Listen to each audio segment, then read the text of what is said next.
Right. We'll call this asset management pre-council to order. A copy of the Open Meetings Act is in the back of the room. Floor is yours. For those of you who don't know, I'm Donna Garden, Director of Public Works and Utilities. And I'm here to talk about asset management today. There is a contract that is going to be read for the first time today, and it's a multi-year contract that's before you. And we'd like to tell you a little bit about the background and what's the meaning for the contract, as well as the transfer ordinance that goes with it that tells you how we're going to pay for at least the first year until a new budget comes into play. So let's talk about asset management.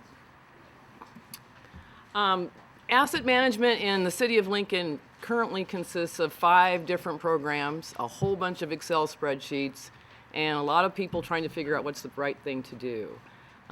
Mostly in the case of, in the past, asset management has been individual. It's been isolated into silos into different areas. We take standalone actions. We have unintegrated tools. They can't talk to each other, and they can't provide us information as a whole on asset management. So I'm going to talk a little bit about what is asset management. It means something different to everybody out there. And the meaning here is on the screen, and it says asset management has basically 3 parts to it. It's an integrated set of processes to minimize the life cycle costs, that's the first part, of infrastructure assets at an acceptable level of risk, that's the second piece, while continuously delivering established levels of service. And that's the third piece of it, and that's very important because we want to maintain our level of service out there. We want to look at minimizing those life cycle costs, not just looking at the capital cost initially, but looking at the whole cost over the life of the asset. That includes operations and maintenance. That includes all of the different things that we do to that asset to keep it in service and to make sure that we reduce the risk to our customers as well as keeping that level of service up. So what's included? We have a complete inventory of all of our infrastructure assets and their locations in the system. That includes everything from pipes in the ground, valves, trees for parks and recreation, all the assets that the city owns out there, including our equipment that we use and the various treatment plants that we have in the system. It includes a condition assessment of all those asset classes. So we want to know what's in good repair and what's not. What's ready for rehab, what's ready for replacement. It talks about the replacement life cycle of those assets, meaning in the industry, how often do you replace a pump in certain areas, or how often do you replace pieces of equipment? We can get that estimate in there too. Asset maintenance and replacement costs. So every time we do a work order, we can track how often and how much it costs to do those types of things and that type of maintenance on that piece of equipment. We like to include risk rankings in that, and that includes things like if you take our water division, for instance, where we know that if a line breaks more than 3 times, that is more likely to rupture in the future. And certainly the risk is different based upon where that pipe is located. If it only serves a couple of individuals, it may not be as high of a risk factor for us as one that serves a hospital. We take into consideration in the new asset management program work orders and that specific workflow. Is that workflow really the right way to do things? And the tracking of the work orders, the thousands and thousands of work orders that we go through all the time. And then we'd like to put that all together for those of us that can't be right there on the ground all the time and put it in a dashboard and be able to provide that information quickly and easily at our fingertips so that we're not going out for a week at a time trying to dig up that data and put it all together and make something of it. So my little circumstance or instance here is you got a new car. What kind of things do you do to it? They're pretty minimal. I mean, you do regular oil changes. Excuse me. You flush the radiator. You do some minor things here and there. The cost is pretty minor with a new car. So your aging car, suddenly the costs start to go up. Your air conditioner goes out. You need an engine overhaul. Those prices start getting higher and higher, and you're putting a lot of money into the maintenance of your car. And at some point, you got to figure out when it starts becoming an old car, and you only want to do the critical maintenance, and you just want to get to the next new purchase out there because you know putting more money in the higher cost of maintaining that car is just too much. And you end up with some innovative repair strategies here. So that's kind of a humorous point on what we can do. Asset management has come a long, long way over the years. We started out with something called computerized maintenance management systems, CMMS. This was something that really just took work orders and managed our maintenance on our equipment.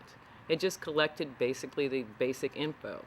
The next generation, we focused on the risk of that asset, and we tried to optimize the maintenance by eliminating non-value activities.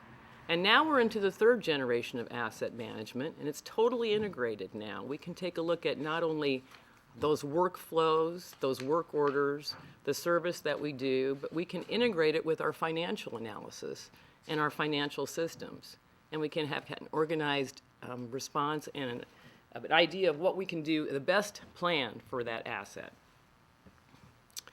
Implementing asset management provides benefits to both internal and external stakeholders. We can finally provide informed and defensible asset management decisions. We can back our budget up with solid facts to tell you exactly that this is the right time to either replace a piece of equipment or the right time to rehab it. We can better manage our risk. We can improve our asset reliability out there, improve our efficiency and effectiveness, and improve our service delivery, because that's what we're about. We're about our customers and making sure they have the satisfaction and the level of service that they require. We can improve regulatory compliance, making sure we get those assets in the right shape so that we don't have a problem with regulations. It can improve our bond rating. It can improve internal coordination and communication, and certainly can save staff time being able to access this information easily. And we can manage that risk level. As I said, there are three components to this, and one of them is managing that risk. We can understand the consequence of asset failure, we can forecast the likelihood of that asset failure, and we can consider multiple options in terms of what we do, whether we rehabilitate or replace. We can enhance the maintenance, we can do different things with maintenance, we can improve response and recovery, and this is a basic understanding of how the system works and how the risks can affect us. This is one of my favorite graphs. Being an engineer, I like graphs, but this is one that I really like because it shows you in a graphical form exactly that right point to do what we need to do. So you want to be in that situation where you're at the optimal point between doing too much preventive maintenance or doing none at all and having it run to failure. So there's a point where the costs are at the minimum point, and that's what we're trying to shoot for with this, efficiency and a reduction in cost in how we run our assets with the city. So we want to move from becoming a different way of looking at our assets out there. What's out is just looking at the capital cost. We don't want to look at just the capital cost anymore. We want to look at the lifestyle cost, the operation and maintenance, how long that piece of equipment will last, and make sure that we're looking at it as a whole lifespan of that asset that we have out there. We don't want to invest in rehabbing or replacing assets because they look bad or because they haven't been replaced in a long time. We want to invest in asset renewal because there's a high risk of failure of that asset, and that's very critical. And we want to design projects to not only to build, but to operate and maintain. And finally, we want to go from being asset-centric, meaning just looking at the asset and its life, to the customer-centric, meaning it's really important for the level of service, not the asset itself. So we decided that we needed to pull these things together with 5 different asset management systems and hordes of spreadsheets laying out there. We decided that the best thing for us to do is to look at an asset management system that goes over the entire Public Works and Utilities Department and Parks and Recreation. We did an RFP process on this over the last 8 months or so, I think. And we had 8 proposals submitted to the city. The top 3 proposals came in for interviews with the selection committee, and we selected one of them, and that one was Beehive Industries. Beehive Industries was born and based here in Lincoln, Nebraska, and that was the one that was chosen. The contract covers, like I said, Public Works and Utilities and Parks and Recreation right now, but it is expandable to the rest of the city if we see a possible use for it in other departments as well. The neat thing about Beehive, it's the latest platform out there. There's no upgrade cost to it on a year-in, year-out basis, and all support is included. And we'll go into the savings, but there's some pretty big savings from what we have today.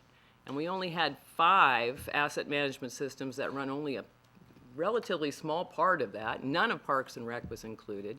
And a number of divisions were just working their asset management on spreadsheets. So this is a big improvement for us. So why did we choose Beehive out of all the other ones? We had some major competitors out there that span across the country, but Beehive here, being local, was the best solution. It's the fastest growing asset management company in the industry, has the highest renewal rate for asset management companies in the industry, and it's the only solution that covered all of the functional groups that we wanted to cover. And functional groups, I'll give you a slide here in just a minute, cover a variety of things, but it was the only one that could cover all of them. And it allows easy utilization of staff across functional groups, meaning we can all talk to each other now. We're no longer siloed. The information's going to come to us in one package. There is no per-seat licensing cost. Whoever needs to use it does use it. There's no third-party licenses required, no hidden pre-seat costs, no hidden parallel upgrade costs. And there's one single chain. We had a number of them that had a consultant in the middle between the asset management software company. There were consultants, and so you ended up having who is doing what when. This is a straight line situation with us directly working with Beehive. And of course, they're local. It's a company here in Lincoln, and they're only 6 blocks away, so we know where to find them. This is what our savings look like, and this is kind of a complicated spreadsheet, and I don't know if you can see the actual numbers up there or not. But there's an annual maintenance fee in the first column, and that, by the way, the top 5 are the 5 companies that we have currently that we have software fees with. One of them is Beehive, but that will be included in their just rolling over into the new contract. But anyway, out of those 5 companies, those are the annual costs, so those are renewed every year. We have also, some of them had some hardware costs and some support costs in addition to that annual fee. And then finally, there's an upgrade cost to upgrading the software, and this is just a one-time fee, so that's only listed once. But if you look at the total that we had with those 5 and how much it would cost us in the next 4 years, you're looking at $3.5 million. That's a lot of money to be putting out there. The Beehive contract will do all the things that these do and more, because it addresses additional functional groups, it addresses additional divisions, but it's at $1.8 million, which is considerably less. As you see there, the savings over 4 years is approximately $1.8 million. We think this is a great, great opportunity. These are a list of all the functional groups that it covers. So it covers water distribution. That means every pipe, valve, hydrant, everything out there that's in our distribution system will be in this system. It works with our GIS system, so we can put it on a map and we can see what it looks like. I'll show you some pictures of that here in a minute. It deals with wastewater collection, same thing. Watershed management, all of our storm sewers, and not only that, our best management practices that are going in out there, like retention ponds and bioswales and things like that would be put into here. Wastewater treatment. Our treatment plants will have all of their equipment as assets in this system that we can look at and see how they're maintained and operated. Same thing for water production and treatment. Our fleet services, all of our vehicles will be in this. Solid waste, our vehicles, our land, our equipment out there. Facilities that we have, buildings, pavement management, street operations, our new conduit and fiber will be in this as part of this operation. Signals, sidewalks, signs, public access, and then Parks has a whole bunch of different functional groups here that are very important. No offense to Lynn, but when I mentioned Parks and Rec to some other people, they had, well, yeah, they have playground equipment. I guess that's an asset. But, you know, when you think about it, it's every tree out there. We have issues with emerald ash borer coming our way. This is a way for us to maintain that asset and know exactly what we're doing with the tree population out there. And there's obviously a number of other ones in the Parks area that will deal with this. The other very, very, very hot button topics that we talk about a lot is how this integrates with our other software programs, in particular our financial software. We would like it to interact directly with it so that we can get costs directly and we can know immediately how much something costs to either maintain, operate, or replace. It will work directly with OnBase. so that when we want to look at records in terms of other contracts or other maintenance or other things that are done to a particular asset, that will be at our fingertips with this program. And some of the other ones that are out there, Granite XP is what we use to do we'll be using to do our videoing of our sewers. And you can tie that video directly to this asset management so that people that are going out to do service on those sewer lines can look at the actual video of that and see exactly where that defect occurred. So David and I are going to talk a little bit more specific about the Beehive framework itself, and we're going to toss this one back and forth a little bit. But basically, this takes a look at all the properties, the documents, the features of those types of assets, and how the work orders and the workflow actually occurs within that system as well. And I don't know how clear this is, but this is kind of similar to what we're looking at. These are screenshots, basically, of a wastewater pipe. And on that wastewater pipe, you've got a manhole on either side, and in the middle of it, you've got all of the possible defects and things that could occur or did occur on a video in its exact location in any given place. So you can go through this, and the folks out in the field will have access to this. This is all mobile, and they can actually see how this occurs out in the field and know exactly where it is. And these are just some screenshots, like this is a street pavement, a pothole issue where you can actually locate the pothole, has the picture attached to it, has the work order associated with the repair, and it can be done out in the field directly. These are all mobile apps. They can be used on your handheld device. I don't know if, David, you've got some additional information on these with regard to how they're utilized. It works natively on both Android and iPhone, so we don't have to choose a single platform. And it also integrates with Windows for the desktop environment. I find these to be, not the very sexiest of pictures. I mean, you run through them. Okay, it works on all the devices, really. You can complete a work order by just swiping, though. That's done. Right. It's complete and documented, and it goes into the system. So, Various, yeah. and we've got alerts that they can do. And this is really hard to see on the screen up here, really hard. But the way we implement this, we're planning to implement this in the next 18 months. And we take a functional group like wastewater collection, and it goes in these different phases all the way through until we get everybody integrated into the system. So it's kind of over the process of 18 months, we'll be implementing this and converting the current asset management that they have in the field and in these different divisions to this system. Basically, in a nutshell, what we're talking about today, and we only have a couple more slides, is this. About 2 years ago, Public Works started with a program to standardize all of our servers on Microsoft 2008 or 2012 server and a SQL backend. And we were migrating all of our systems into those two platforms. In November of last year, we met with the Utilities Department and asked them what they wanted to do with these 5 operating systems, because 3 of them did not meet that standard that we had adopted into the policy. We started looking at the money.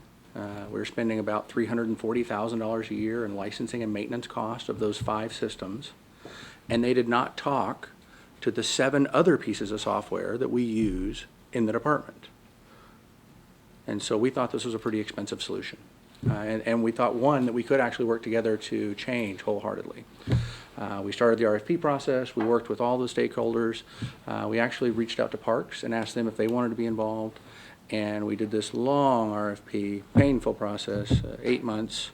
And then we finally came up with one solution that is half of our cost, both annually and capital, to implement. And we will implement it over the next 18 months. But really, what does that matter to you? And I think that this is the most important, and it's the next slide, actually.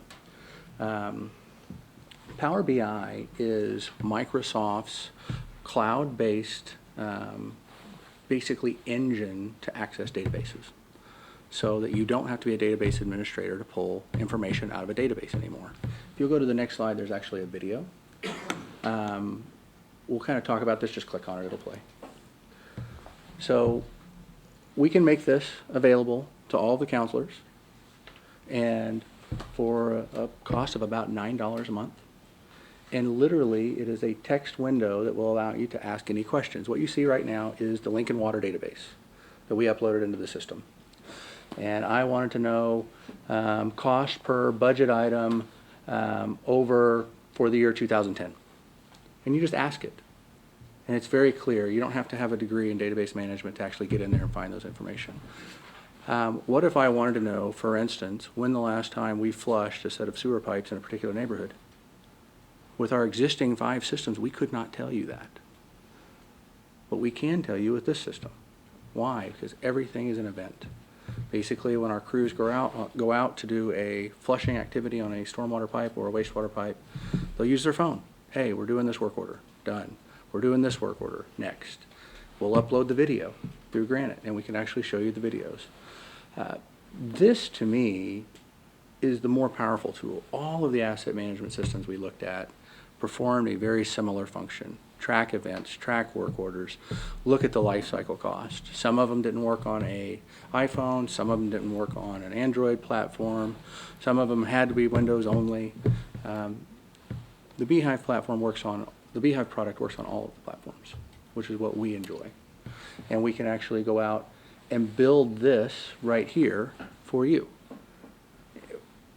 What you're not seeing, and this video is a great example of technology, which is kind of hard to see, right? It's on a screen. But if this was in front of you, you ask a question, and basically you pin it. You just say, I want to pin it to the side. And anytime you want that report, it's there for you. And it's all in English. It's just, tell me how much we spent on water line repairs in 2010. Boom. 2010 to 2014. Next graph. Show me that in a bar chart. Show me that in a pie chart. You just ask it. And that really has been the 2-year process that we've been working towards by standardizing all of our databases into one database so we could use a product like this and provide that to not only our counselors but also our executive leadership team to be able to make decisions. To me, what is true asset management is taking the age of the pavement, the age of the water line, the age of the sewer line, and the age of the stormwater line, and deciding which projects we do based on the outcome of the math. Instead of water deciding its own capital project, wastewater deciding its own capital project, in a year we will be able to come forward and say, this is the score for each project that we are proposing in the CIP. And this is why we are proposing that project. I know, it's Monday, it's after lunch. I personally wanted to put AC/DC's Thunderstruck. I know. We wanted music to this, but we didn't get it. So, go ahead. Okay, okay. This is the final output. So any one of these dashboards you can make yourself, we can make for you. And if you decide you want a different dashboard, you just clean it and do it again. It's very simple. It's a very simple interface. It's basically a search box that's tied to a database. And now we're going to finish with the most important thing. So, using 5 non-connected asset management systems is like riding a dead horse. You got a ton of data, and it can't tell you anything, and it can't take you anywhere. So, we want to get off the dead horse and hopefully have something better to work with in the future. And this is just something humorous to read. My favorite is number 4, create a training session to increase our riding ability of the dead horse. That is something we should all strive for in technology. This is a simple discussion. It really took Parks and Rec. Information Services was involved in analyzing each piece of software as we looked at it in the RFP process. Public Works and Utilities, Engineering Services, all agreeing to combine into one effort and work together over the next 18 months to implement this across all 22 functional groups. Basically, there will be 6 weeks per functional group, get it done. Be able to use time tracking, be able to integrate with our budgeting system, so when a gentleman at the water department needs to order a pump, he says, I need to order a pump, and it holds money back to say, hey, we're holding money for that pump. And then we can go through purchasing and let them purchase the pump for us, and we know where that money's coming from.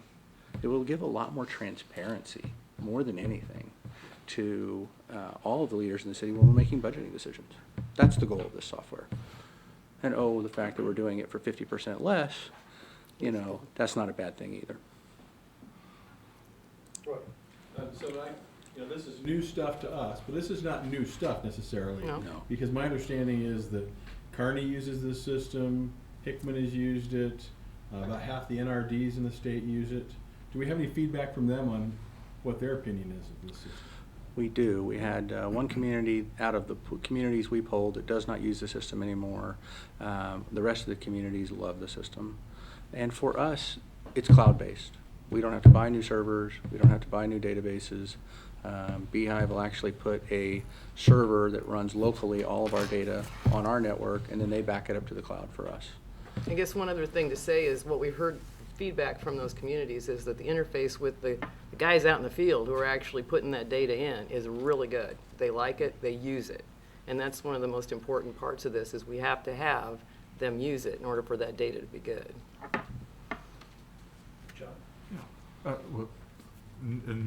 Interim question, why did the one community not continue?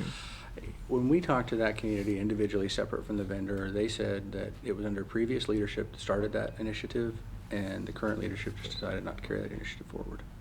Okay. So there was a leadership transition, and in a project like this, it is significant. For us, it's every department in Public Works, plus Now- Parks and Rec. So without the leadership there, it could quickly become a challenge. Now my main question, on your slide 16, you talk about savings, and if you could maybe elaborate just a little bit more to help us understand here. That And this would is be- where you had different software Mhm. providers, and then you've gone down to the proposed Got it. contract for Beehive. Yes. And I'm also, if you kind of walk us through that, and then also the upgrade, why, when, and so forth. Do we need the upgrades? Happy to talk about each one of those. Hanson Infor runs our water distribution side of the house right now. That's what we use there, and some water production, not a full implementation.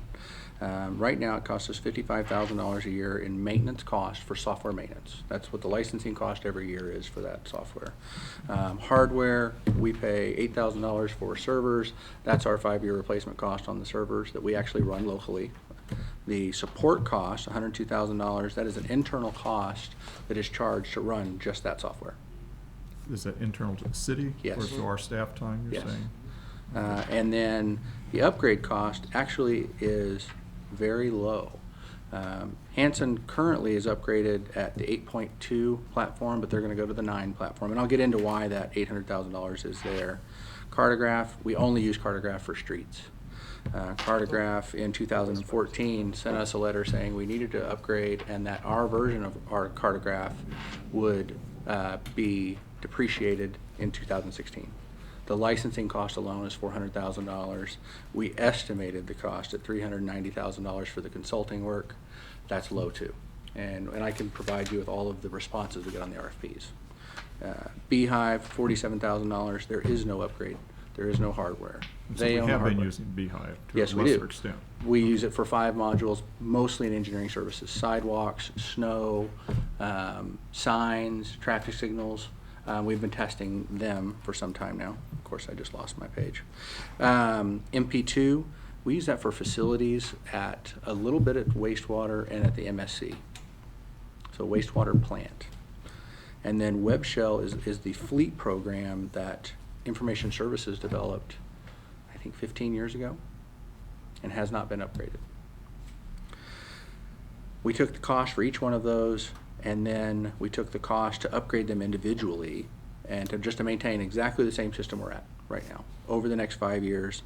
That's how we come up with the $3.5 million number. That's what we would spend in licensing, hardware, support, and to upgrade them from now until 2019. The proposed contract with Beehive, we actually threw the fence at it.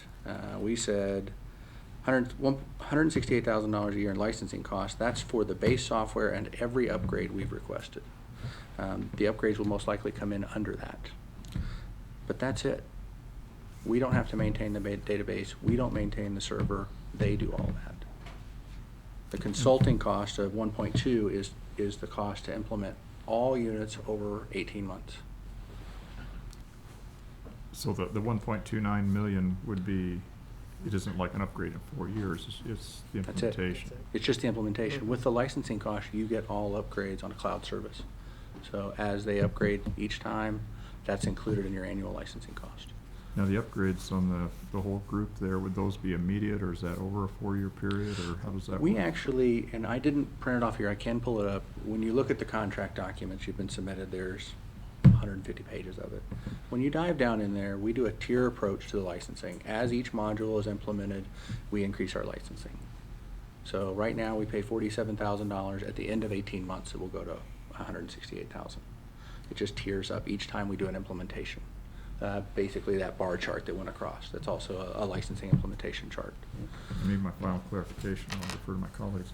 So, when going to this proposed Beehive contract, is that immediate, 18 months, and what happens to the others? Do they phase out? Do we have Yes. obligations to them? We do. We have obligations. We actually are renewing the Hanson for another 12 months because water will take 12 months to implement, completed. We are not renewing our Cartograph. We are not renewing our MP2 licenses. Those will just be depreciated. January 2016, we have to, Cartograph will have 1 year, and then it will actually shut off. And so, yes, that is the goal, specifically to depreciate all of those over the 18 months. Thank you. Jane? Could you talk a little bit about some of the additional costs, say the hardware costs that we have to incur, or any additional personnel costs that will be involved to do all the data entry, or work with Beehive on the interfaces to make sure that our existing data system can transfer all that data without recreating it all? Specifically, my favorite answer, 0. With this service, the $1.29 million, you're paying for the consulting cost for Beehive to come in and replicate all of our data in their system. So they actually do all the replication. Correct. And then why the slides with the mobile were so important was the guys in the field will be entering the data. Instead of having the traditional model is you have a database administrator that takes and aggregates all this information. Not under this model. Under this model, the device aggregates the information. What's the GPS location of my phone when I do this ticket? It's right here. Tie the picture right to that segment of pipe, which is plus or minus 3 foot of it. So as the phone gets more accurate with their GPS, our data entry will get more accurate. So we don't have to acquire additional phones for the folks in the field, or is that included in this? Most of our people do have phones, but we have a budget as part of this of $5,000 for new phones. As part of it, just to make sure that we have enough phones for everybody. Over the 18 months, or? Yes. And I guess I kind of want to see the total costs that are involved, Sure. besides that 1.7 million, any of the upgrades that we have to do with additional phones, personnel. Okay. Okay, and then I know John had asked a question about the annual maintenance going forward. What is that fee going to be? That's the $168,000. That's 168,000. Yes. Okay. And that includes any upgrades, should there be any? Correct. Larry? Thanks for your presentation, and I'm sorry if I'm asking a question that you may have answered prior to my arrival, but it sounds like one of the huge benefits, besides integrating the 5 systems and saving on the costs, is that you'll be able to make more finely tuned decisions about how to prioritize items for your budgets and the capital improvement project budget. What are the other queries? How else will you use this? Can you give us some examples of typical queries that the staff will be likely to make using this software? And can you talk about what you'll be able to do, what you'll be capable of getting answers to that you can't get answers to right now? It'll be really easy to do a budget check. If you ever want to see where you are, if you're over budget or under budget in a particular area, very easy to do for our managers to take a look at the data that's been input. There's Better than today? Pardon me? Better than today? Yes, yeah. And it will be particular to, it could add particular to a particular asset or to a particular group. So there are various ways that you can use the data to see where you are on a budgetary system. Basically, at the lowest level, in the morning, you'll get your list of tasks, right? Go check this, go check that, lube this pump, flush this segment of line, and you'll just check off. Yeah, I did this one. Yeah, I did this one. Yeah, I did this one. How did they do it today?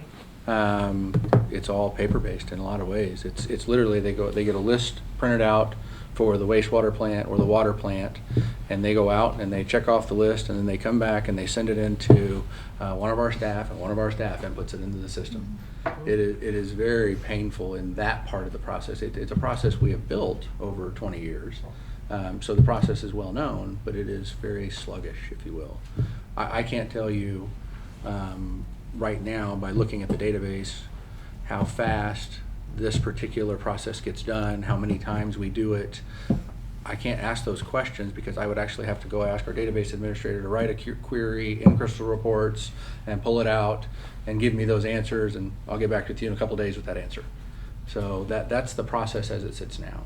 And so more importantly, at a macro level, if there's a water break and we need to divert staff from doing water main replacement project or inspection, we'll just do it on their phone. Hey, you have an alert, please go to this location, there's a water main break.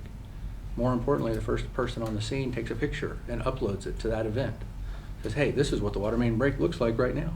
We probably need the backhoe, or we just need to shut a valve off and we'll take care of this. Is it an emergency, is it not an emergency? All of that functionality is what we're trying to get to, which is pushing the data entry to the lowest common denominator, the phone or the iPad. Take a picture. It has GPS in it. All of that information is already gathered instead of having a checklist of things you have to put in manually. And trying to prevent the double entry. That is a problem we have in almost every aspect of our different asset management systems, is somebody's doing the work, bringing the piece of paper, somebody else is entering that data into the system, and it really is much more efficient to do it this way. And that is why it is so important that that interface between our folks out in the field and that iPad or that iPhone is important, and why we were very pleased here from the other municipalities that was working so well. Cindy, do you have a question? Carl?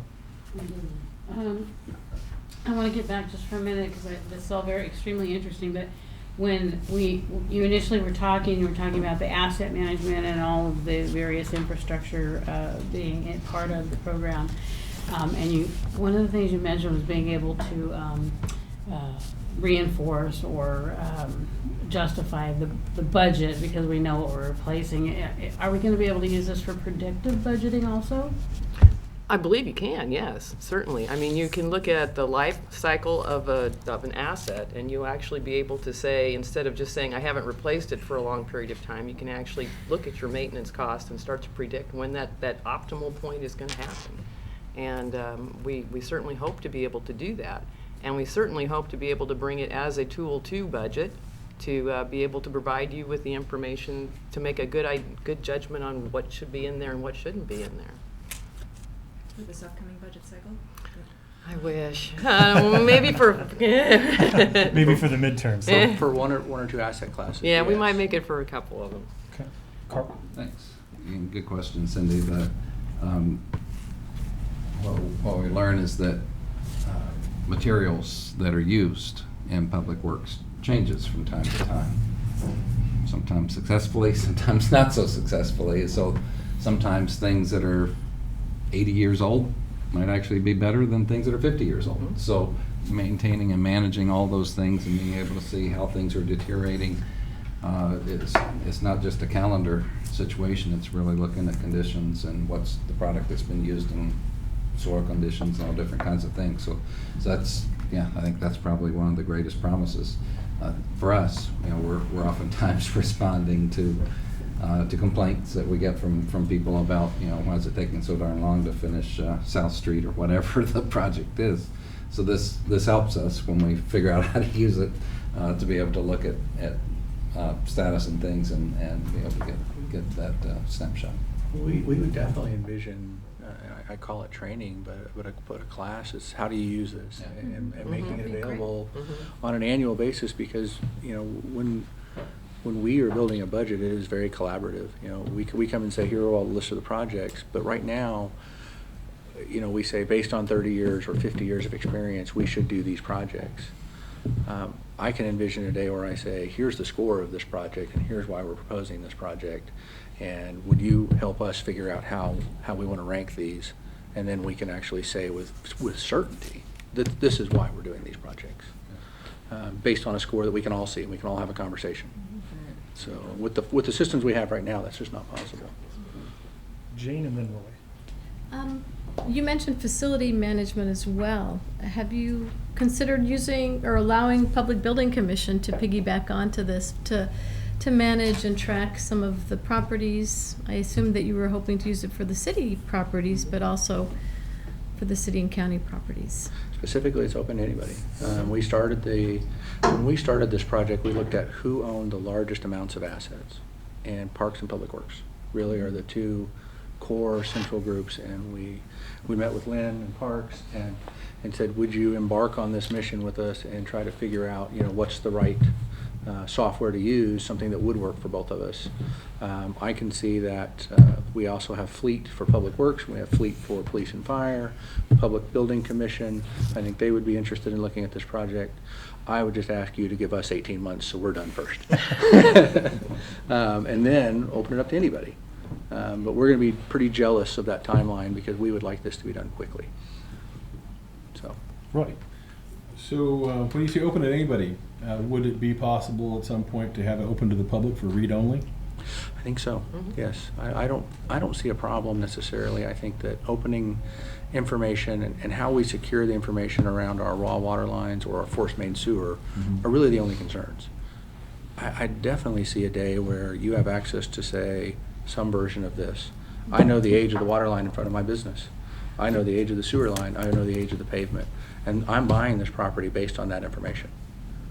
Why? Because if all three are new or within the last 5 years, there's not going to be any construction there for 20 years.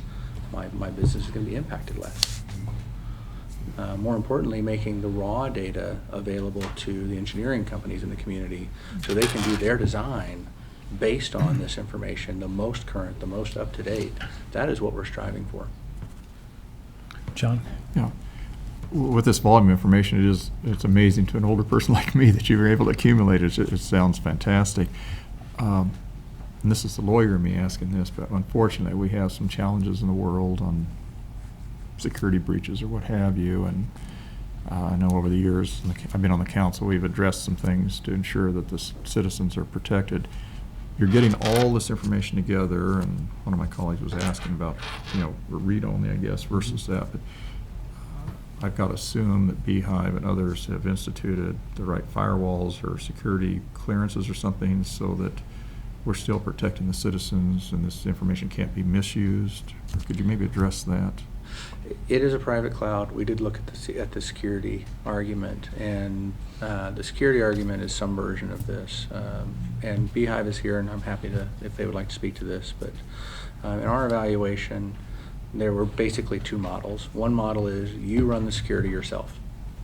You have the servers located on site, the database located on site, and you are responsible for your own security. The other model, which is the model that we chose, was Microsoft runs your security. And arguably, the Microsoft data center probably does a better job than we do. Not that we don't do a bad job, I think we do a very good job, but Microsoft has professionals working 24 hours a day all over the world working on security. And this is the basic argument that you get down to cloud-based services versus local services inside your own data center. And the argument is, who do you think does it better? And I would argue every time that not just in our specific instance, but the math says that the Amazons of the world and the Microsofts of the world do a better job because they have more resources to bear on that particular problem. And I'm happy to provide you some white papers on that specifically. So how's the server architecture? Because I thought I heard you say it's local and then to the cloud. It's replicated locally for this reason and this reason only. Our current network architecture is a fiber optic connection from one of the carriers into one building, and then we use a local area fiber optic network to provide services to all of our other buildings, right?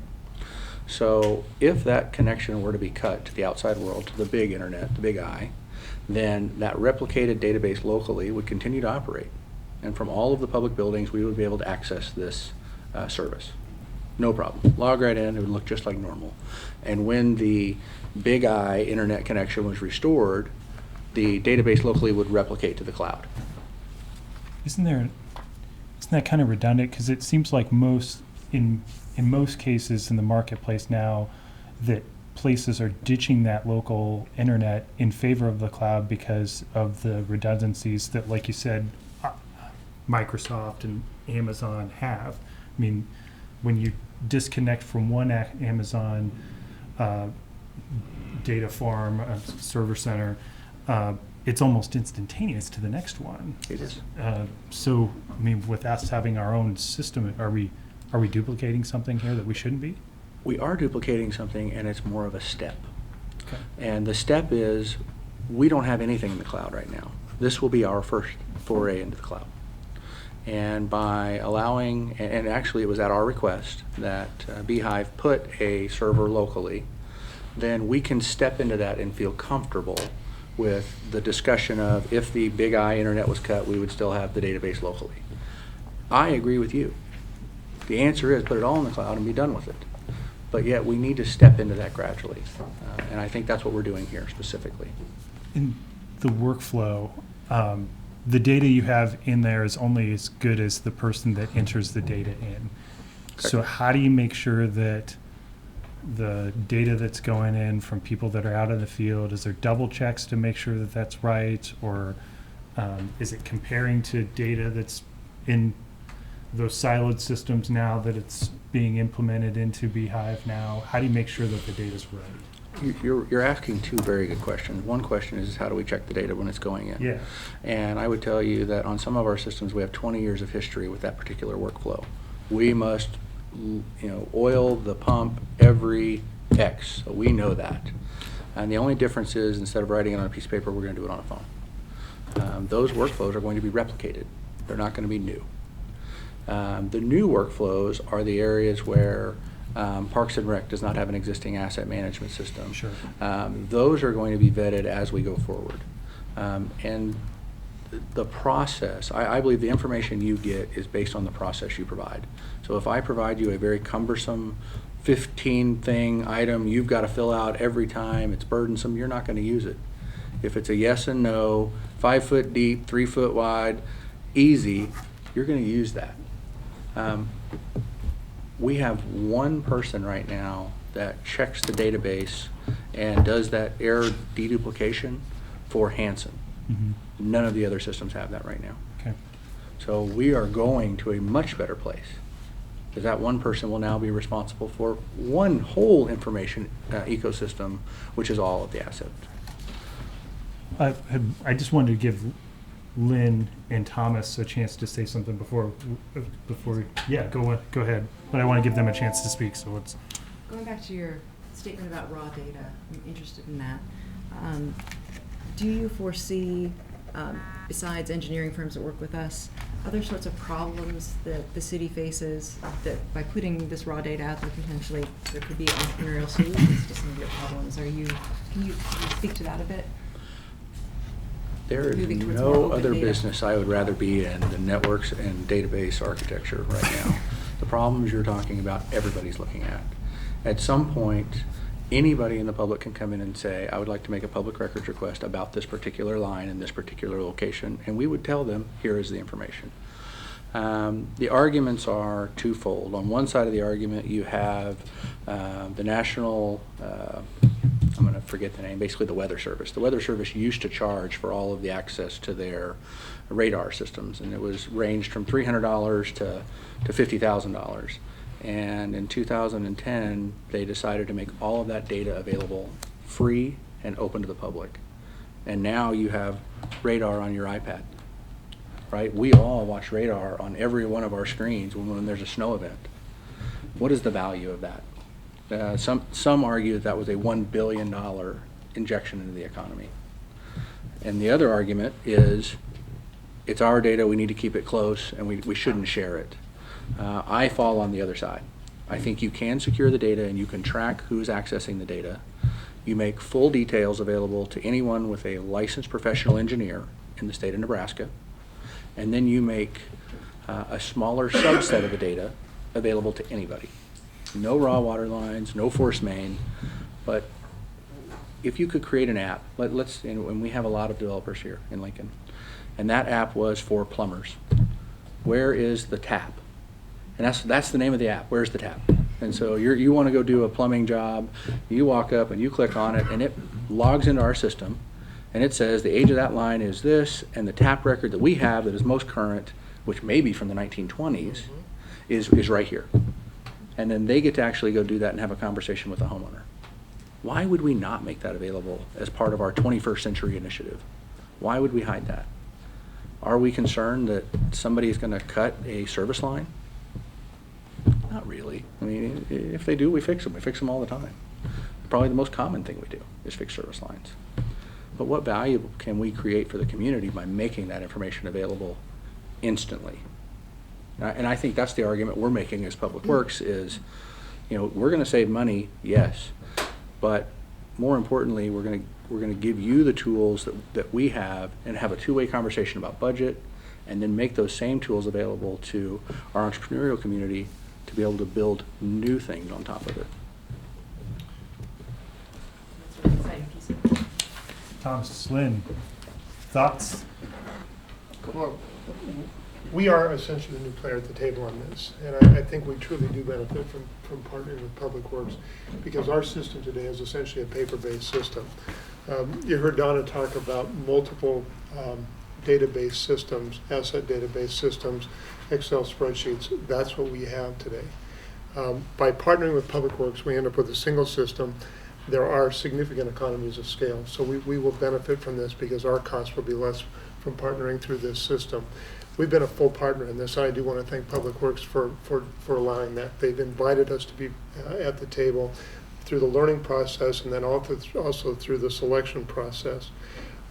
Today, our asset management is essentially based on we work something to failure. That's, as you heard Donna say, that is not the most efficient way to manage the system, and I think that we do want to change that. I can tell you that at least 2 and sometimes 3 times a year, the mayor says, tell me what your deferred maintenance number is. And that's a number that we've tried to estimate it. We do 10-year facilities plans right now as a way to try to get to that, to try to estimate and project what do we need to be investing in the system to make sure that it's safe, to make sure that it's accessible. This will be a huge change because now we'll be able to say, show me all of the things that are reaching the end of their useful life and what does it take to get them back to being able to manage them appropriately. So awful lot of information. I think that Donna and David did a great job of explaining this system. I can just tell you that we are going to benefit significantly from the opportunity to partner with this and are 100% on board with making this happen. So. Great. Thomas? As I say, I'm very excited to get a system that's integrated and will talk apart. One of the things that we have talked about here at the council is why do we go into a location, then go into a location, and then the next year go into that same location for 3 straight years? This hopefully will help us with some of the planning and stuff up front. You talked about predictability in the budget cycle. I think that will help. It'll also help us. You saw how easy it was to ask certain questions. What's one of your favorite questions? What would you do with another X amount of dollars? What would you do with that? I think that will help us create those sort of what-if scenarios a lot easier. And guess what? If we write it and it's in there, you don't even have to ask us. You can just sit back and play with that on a Saturday night when you're having some fun. What would they do with another $1 million over there? So now we know what engineers do. Saturday. We play with graphs and numbers and charts. That's correct. All right. Well, and I want to say one more word. Thank you to everybody that worked on this. It was a big effort, and I think we've got a really good solution here, especially a local solution also. We're very happy to be working with Beehive if you approve the contract. I do want to mention that along with this contract, there's also a transfer ordinance that shows how it will be funded for this year that is kind of an off-budget cycle for us. It wasn't included in our budget last time. So there are some transfers associated with that. So those 2 things are on first reading tonight. And thank you very much for your time. Thank you. Appreciate it. All right. We'll take a couple minutes and then come back and do the director's meeting.